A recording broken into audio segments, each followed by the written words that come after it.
전 아무것도 보지 못했습니다. 준서야, 네가 봤잖아. 네가 본 거 말씀드려.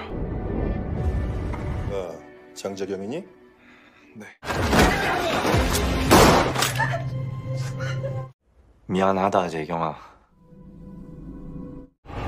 원장님.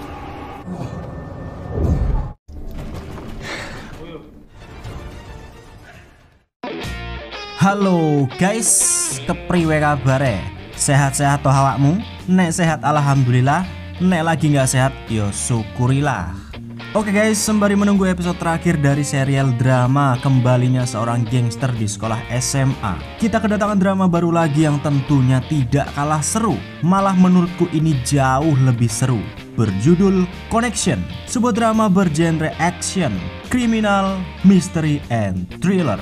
Drama ini berfokus dengan seorang polisi yang bernama Jang Jae-kyung dari satuan anti narkoboy. Dahulunya dia adalah seorang murid SMA yang pendiam, selalu dikucilkan oleh semua teman-temannya, bahkan sampai dikeluarkan dari sekolah. Namun setelah ia menjadi seorang polisi, semua pengedar narkoboy dari kelas teri sampai kelas kakap berhasil ia tangkap. Namun suatu ketika, ada seseorang yang sengaja menjebak dirinya dan menyuntikkan narkoboy ke dalam tubuhnya agar ia kecanduan.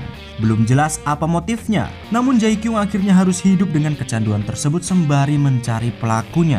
Tidak berselang lama, kejadian yang sangat mengejutkan pun menambah bebannya, di mana ada seorang teman masa SMA Jae-kyung yang tiba-tiba tewas dengan sangat tragis. Tewasnya temannya itu pun membuat Jae-kyung jadi penasaran, karena semua teman-teman semasa SMA-nya seperti terlibat dengan kasus tersebut. Apalagi ada sebuah kode yang mengisyaratkan kalau sahabatnya yang tewas itu ada kaitannya dengan orang-orang yang telah membuatnya kecanduan.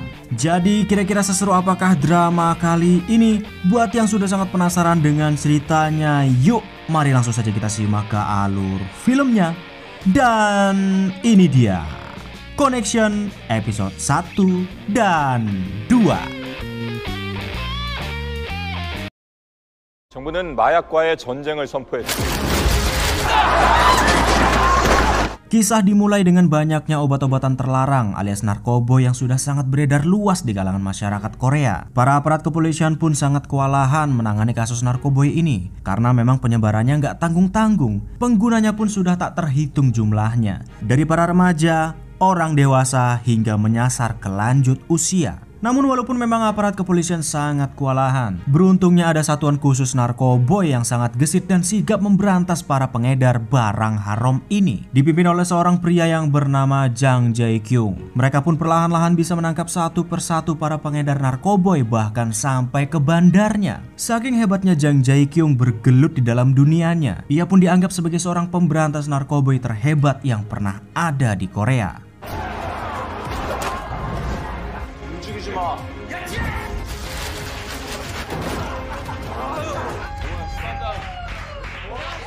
Setelah sekian tahun lamanya Jae-kyung menangkap para pengedar narkoboy, akhirnya mereka pun sampai dengan informasi tentang keberadaan gembong narkoboy yang selama ini Jae-kyung cari-cari. Pria ini bernama Jang Chul-gu. Dialah orang yang mengendalikan bisnis narkoboy di Korea tanpa terendus sedikit pun. Di sebuah restoran kecil, Jae-kyung dan rekannya yang bernama Kim Chang-soo mencoba menangkap si gembong Chul-gu karena memang hanya inilah kesempatan mereka satu-satunya. Namun ketika sedang mengintai, tiba-tiba perhatian Jae-kyung teralihkan dengan seorang wanita yang sedang duduk di sampingnya. Dia bernama Oh Hyun-jin, teman lama Jae-kyung yang kini menjadi seorang reporter. 합의서는요? Pada hari itu, Hyun-jin sedang bersama kliennya yang memintanya untuk menarik kembali berita yang sudah ia terbitkan. Ternyata Hyun-jin sebagai reporter profesional rupa-rupanya sering sekali menerima suap dari para kliennya agar berita yang sudah ia terbitkan bisa ditarik kembali. Suap ini pun ia terima dengan sukarela, hingga tanpa disadari ternyata Hyun-jin saat itu sedang dijebak dan karirnya pun jadi terancam. 어떻게 할까 이거? 니네 데스크로 보낸 다 찍었고. Tidak menyangka kalau teman lamanya itu sering menerima uang haram dari suap. Setelah keributan tersebut, rupa-rupanya target mereka si Chul-gu tidak sengaja menyadari keberadaan Jae-kyung yang sedang mengintainya dan langsung kabur. Karena tidak bisa membiarkan Chul-gu lolos begitu saja, Jae-kyung dan Kim pun segera mengejarnya. Hingga saat Jae-kyung sampai di sebuah diskotik, ia berhasil meringkus Chul-gu dan langsung menembak kakinya. Ternyata Selain dia adalah gembong narkoboy, rupa-rupanya Jae-kyung mempunyai dendam kepadanya. Karena beberapa bulan yang lalu si Julgu ini telah membuat lumpuh juniornya. Dan akhirnya dendamnya pun terbalaskan.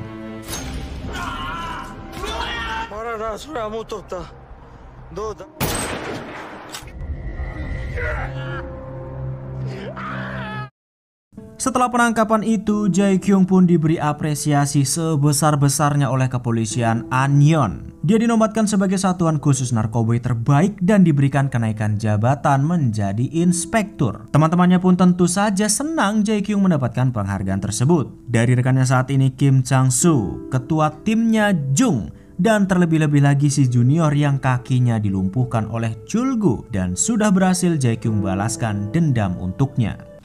얼른 복귀해. 감사합니다. 우리 사진 한 방 박죠? Dan ketika Jae-kyung sampai di rumah, tiba-tiba ada seseorang yang berkunjung tanpa ada pemberitahuan terlebih dahulu. Ternyata dia adalah teman masa sekolahnya yang bernama Park Jun-so. Namun entah kenapa, kedatangannya itu seperti tidak diterima oleh Jae-kyung. Rupa-rupanya Jun-so datang ke sana hanya untuk meminta maaf atas kejadian yang sudah lama sekali terjadi di antara mereka, yakni sekitar 20 tahun yang lalu saat masih duduk di sekolah SMA. Entah kejadian apa yang sampai-sampai membuat Jae-kyung akhirnya memutuskan tali pertemanannya dengan Jun-so, bahkan membencinya selama 20 tahun. Saat itu sepertinya ada kasus besar di sekolah yang hanya mereka berdualah yang mengetahuinya. Namun saat diminta menjadi saksi, Jun-so malah berbohong dan mengatakan tidak melihat kejadian pada tahun itu. Inilah yang membuat Jae-kyung membencinya sejak SMA sampai sekarang. Dan bahkan setelah berkali-kali Jun-so meminta maaf atas kejadian 20 tahun itu, Jae-kyung nyatanya tetap tidak mau memaafkannya. 늦었다는 거 알아. 미안하다, 재경아. 전 아무것도 보지 못했습니다. 준서야. 갈게. Sementara itu kita kembali dengan Yoon-jin yang pada hari itu buru-buru karena dipanggil ke kantor oleh bosnya. Tidak sengaja saat baru keluar dari apartemen, ia ditabrak oleh seorang ibu-ibu yang sepertinya sedang sakit. Karena handphonenya pecah, Yoon-jin lantas memintanya untuk bertanggung jawab. Namun si ibu tidak menghiraukannya dan langsung mengkonsumsi sebuah obat yang baru saja diberikan oleh seorang kurir. Hingga sampai ketika putrinya tidak sengaja melihatnya, tiba-tiba 엄마. 괜찮으세요? 저기요.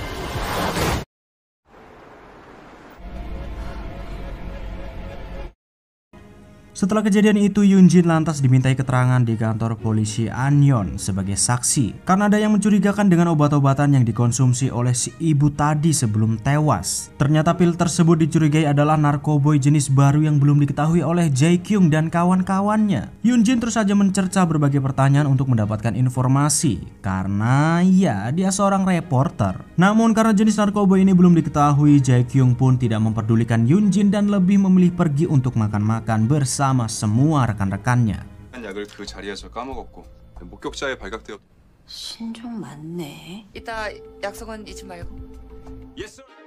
Di tempat lain, setelah Jun-so tidak mendapatkan maaf dari Jae-kyung walaupun sudah 20 tahun, tiba-tiba malam itu dia pergi ke sebuah tempat pembangunan gedung baru seorang diri yang entah apa tujuannya, tapi terlihat sangat mencurigakan. Tidak berapa lama kemudian, Jae-kyung yang hendak pulang setelah selesai pesta dengan timnya mendapati sebuah pesan yang memintanya untuk pergi ke satu stasiun karena katanya beberapa hari lagi akan ada sebuah transaksi narkoboy di sana. Namun Jae-kyung tidak tahu pesan itu dari siapa. Di sana hanya tertulis dari dokter dengan kode 1882. Ternyata setelah diingat-ingat lagi, kode 1882 itu adalah kode SOS khusus yang hanya digunakan olehnya dan juga Jun-so. Karena masih mabuk, Jae-kyung pun tidak terlalu memperdulikan pesan tersebut dan langsung pergi ke toilet. Namun tiba-tiba SOS 188. 우리 SOS 왜?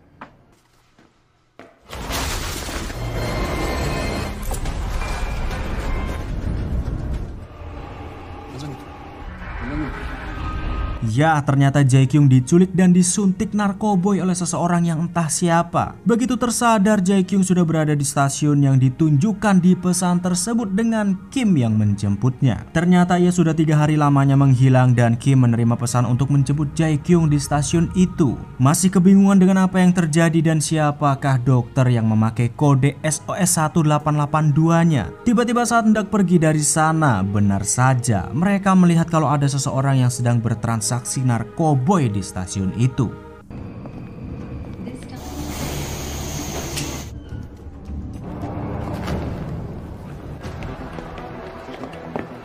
Mengetahui bahwa benar di sana ada transaksi narkoboy, Jae-kyung pun berusaha mengejar orang tersebut walaupun dia sendiri masih pusing akibat narkoboy yang disuntikkan kepadanya. Setelah beberapa kilometer keluar dari stasiun, Jae-kyung terus berlari mengejar si pelaku sampai masuk ke dalam rumah warga hingga saat ia menyusul. Ternyata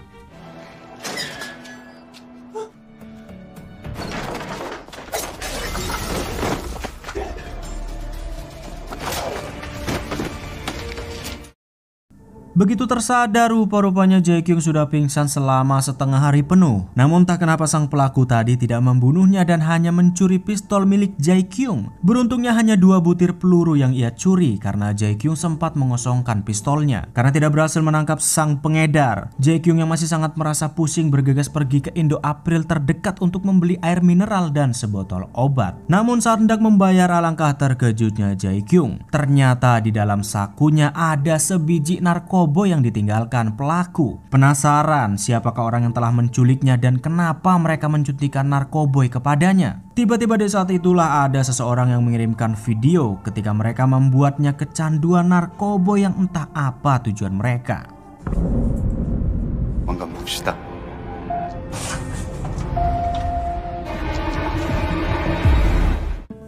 Sementara di tempat lain, tepatnya di sebuah konstruksi gedung yang sedang dibangun, para pekerja yang hari itu hendak melakukan pekerjaannya seperti biasa. Tiba-tiba saat menuju ke bagian belakang bangunan, mereka malah mendapati kejadian yang sangat tidak diduga-duga, yakni ada seseorang yang tewas di dalam proyek tersebut, yang ternyata pria yang tewas itu adalah Park Jung-soo.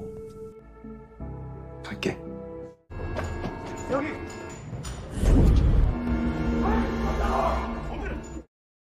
Di sisi lain, Jae-kyung yang sudah kembali ke kantor polisi Anyong. Ia yang sudah gemetaran, pusing dan pucat masih mencoba mencari tahu siapakah orang yang telah menjebaknya dan membuatnya kecanduan narkoboy tanpa memberitahukan siapapun dengan yang terjadi kepada dirinya. Jae-kyung berusaha menelpon Jun-soo karena mencurigai dialah dalang dari semua ini. Ya, karena memang pesan terakhirnya menunjukkan SOS 1882 milik mereka. Namun ketika Jae-kyung mencoba menelponnya, di saat itulah ia pun tahu kalau Park Jung-soo ternyata sudah tewas.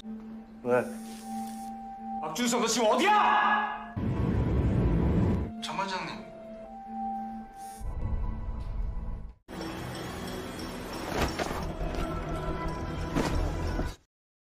Begitu terbangun, ternyata Jae-kyung sudah berada di rumah sakit dan mendapati rupa-rupanya pihak rumah sakit sudah mengambil sampel darahnya karena tidak ingin ketahuan kalau dirinya yang seorang satuan khusus narkoboy malah kecanduan narkoboy. Jae-kyung pun nekat membuat onar di rumah sakit tersebut karena hendak mengambil sampel darah itu dan meminumnya. Hingga saat keamanan rumah sakit mengetahui kegaduhan itu, Jae-kyung yang sudah terpojok pun berusaha kabur untuk menghilangkan jejaknya.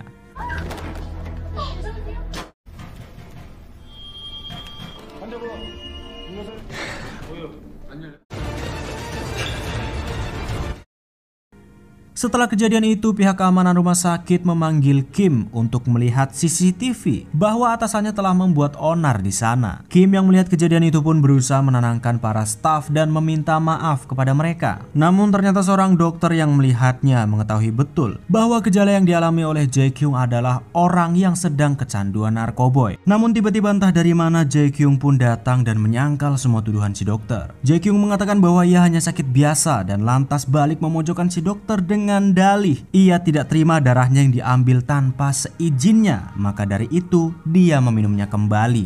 허가는 영장을 잘못 받은 사실도 없고. 아련서 마약팀 장재경 경감입니다. Namun setelah Kim pergi terlebih dahulu, tiba-tiba Jae-kyung malah kembali ke dalam rumah sakit sambil mencuri sebuah gunting bedah. Ternyata Jae-kyung hendak menemui Chul-gu karena curiga kalau dialah yang telah menjebaknya dengan narkoboy dan juga membunuh Junso. Namun alih-alih mengaku, Chul-gu malah mencoba memprovokasi Jae-kyung dan membuatnya kalap. 누구한테 시켰어? 누가 우리 장반장 괴롭혀? Dengan emosi yang sudah tidak bisa dibendung lagi, Jae-kyung terus memaksa Chul-gu untuk mengaku kalau dialah yang telah menjebaknya dan membunuh Junso. Namun ternyata Chul-gu mengatakan bahwa bukan dialah yang melakukannya. Sambil ngompol karena saking takutnya mokat di tangan Jae-kyung, Chul-gu pun memberitahukan kemungkinan orang yang telah menjebaknya dengan narkoboy, yakni seseorang yang bernama Bosyun, seorang bandar narkoboy yang selama ini tidak diketahui Jae-kyung karena hanya mengedarkan barang haramnya dengan cara online.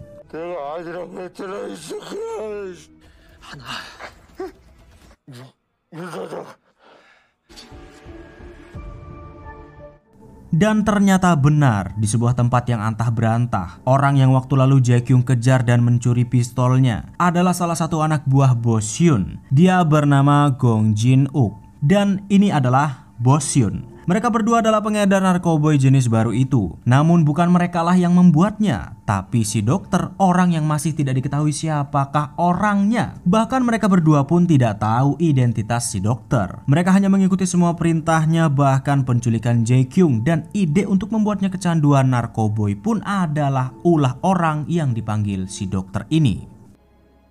내일 자정까지로 합시다. 내일 뵙겠습니다. Sementara di tempat lain, Jae-kyung yang masih penasaran dengan orang yang telah menjebaknya kembali ke stasiun untuk melihat CCTV di tempat itu. Setelah dicari tahu, ternyata Jae-kyung tidak bisa memastikan siapakah orang yang telah menculiknya. Namun Jae-kyung jadi kepikiran, kenapa mereka meninggalkannya di sana? Kalaulah orang-orang ini adalah pengedar narkoboy tentu tidak masuk akal, karena pada hari itu ada si Jin-uk yang sedang bertransaksi. Jae-kyung jadi bertanya-tanya apakah sebenarnya si dokter ingin ia menangkap si Jin-uk atau bagaimana. Namun yang lebih tidak masuk akalnya lagi, kenapa pula dia mengetahui kode SOS 1882 milik Park Junso. Dan kalaulah si dokter itu adalah Park Junso, tentu tidak mungkin, karena saat ia diculik, Junso sendiri sudah tewas 2 hari sebelumnya. 윤 사장은 누구고 닥터는 또 누구야? 마약 던지기가 있을 거라는 걸 알았다. 우리 SOS 기억하지? 1882. Sekembalinya ke kantor, Jae-kyung mencoba mencari informasi dari tim unit kriminal tentang Junso, apakah ada yang janggal atau tidak. Namun mereka mengatakan bahwa kematiannya adalah karena bunuh diri. Karena tidak percaya, Jae-kyung pun lantas mencuri ponsel milik mendiang Junso untuk melihat panggilan terakhirnya. Ternyata 1 jam sebelum ia meninggal, ada beberapa orang yang ia hubungi. Di antaranya ada Yoon-jin dan 3 orang lainnya, yang dimana mereka semua adalah teman semasa SMA Jae-kyung.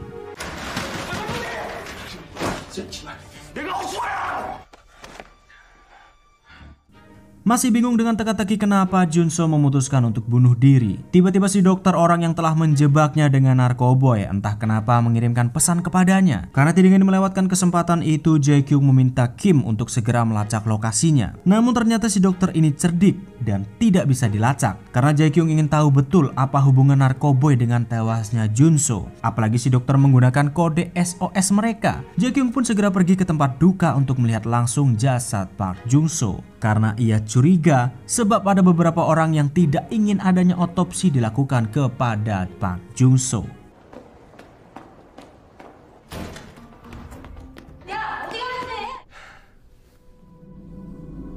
Namun setelah sampai di sana, Jae-kyung yang meminta istri Junso untuk melakukan otopsi. Tiba-tiba, 3 orang yang datang belakangan pun meminta Jae-kyung untuk tidak kekeh melakukan otopsi tersebut. Mereka adalah orang-orang yang ditelepon oleh Junso 1 jam sebelum kematiannya. Ada Tae-jin yang menjabat sebagai seorang jaksa, Oh Ji-hyun si kepala keamanan rumah sakit, Won Jong-soo anak pemilik rumah sakit, dan si cungkring Jong Yun Ho sebagai supir taksi. Mereka berempat entah kenapa sangat kekeh tidak mengizinkan Jae Kyung untuk melakukan otopsi itu. Tentu saja, melihat sepertinya ada yang disembunyikan, Jae Kyung pun jadi mencurigai mereka ada kaitannya dengan tewasnya Junso. Namun ternyata mereka mengelak dikait-kaitkan dan malah terjadi keributan. 준서가 자살하기 직전에 자기가 왜 자살하는 그만하자. 친구들 등에 칼 꽂으려다가 학교에서 쫓겨. 야 그만들 해라. 어? 정재경.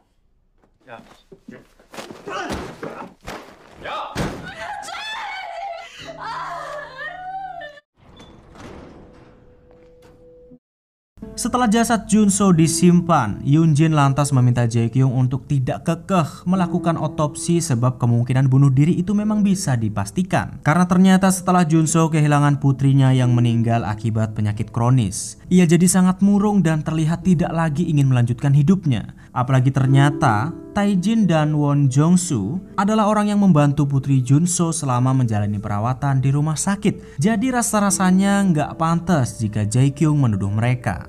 애들 앞에서 뭐 불법이네 뭐네 이딴 소리 진짜.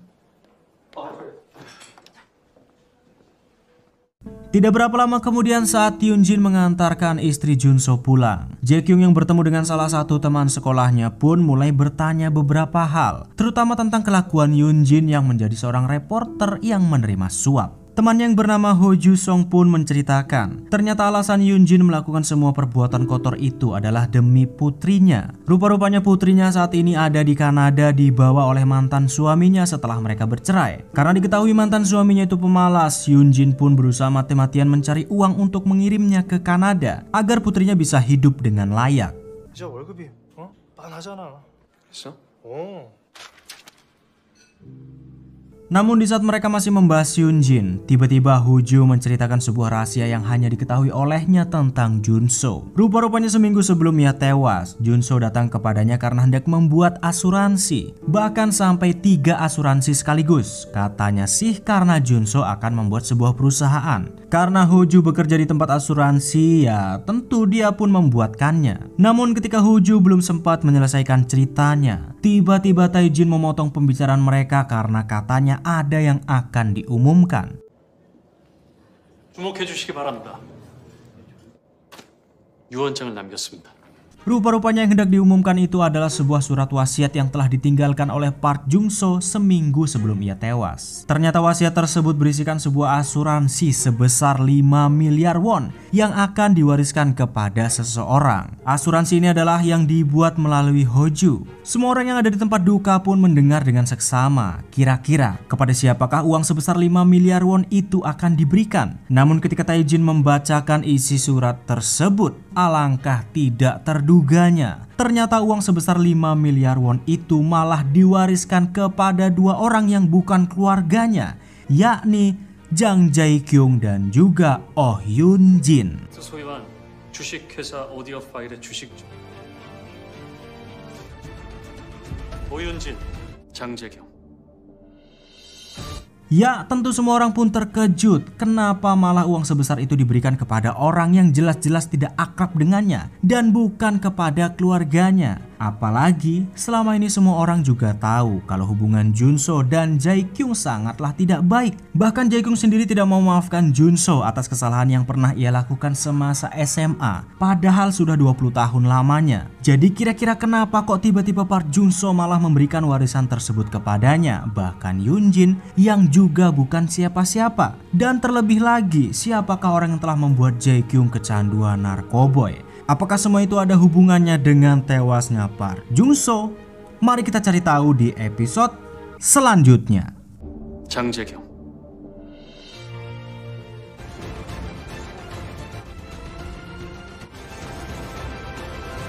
Itulah dia episode pertama dan kedua dari drama Connection. Jujur, ini terlalu seru bagiku yang suka sekali dengan drama teka-teki. Apalagi ada unsur kriminal dan thrillernya. Walah, drama kayak gini yang bikin aku semangat nonton guys. Dan untuk kalian yang juga suka dengan drama bertemakan teka-teki ruwet kayak gini, silakan subrek dulu untuk lanjutannya. Karena drama ini masih ongoing dan baru akan tamat di bulan Juli 2024. tepatnya di tanggal 14. Ingat ya, drama ini ongoing, berjumlah 16 episode dan akan tamat di tanggal 14 Juli. Yowes, itulah dia part 1 dari drama Connection. Silakan subrek dan like untuk episode selanjutnya. Arigato dan